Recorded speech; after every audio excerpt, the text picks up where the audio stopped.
आपला आता सर्वात मोठा पर्व म्हणजे पर्युषण पर्व प्रारंभ होत आहे. त्यानिमित्तानं आपण सर्वांनी पर्युषण पर्वामध्ये काय करायला पाहिजे, या याबरोबरच काय नाही करायला पाहिजे हे सुद्धा महत्त्वाचं आहे. ज्यांना माहिती नसेल त्यांच्यासाठी हा व्हिडिओ आहे.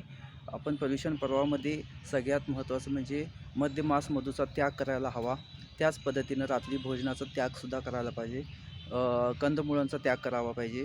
त्याच पद्धतीनं जर आपण बाहेरील चहा म्हणा किंवा नाश्ता, जेवण वगैरे जर आपण हॉटेलमधलं खात असेल तर निदान 15 दिवस तरी निदान आपण या पर्युषण पर्वामध्ये आपण त्याचा त्याग करायला पाहिजे.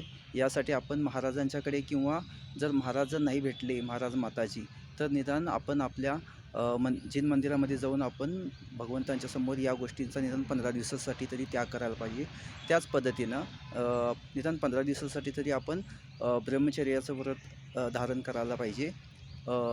अजून असे भरपूर नियम आहेत जे आपण सांगू शकतो. निदान हे माझ्या दृष्टिकोनातून तरी हे 5-6 मुद्दे महत्त्वाचे आहेत.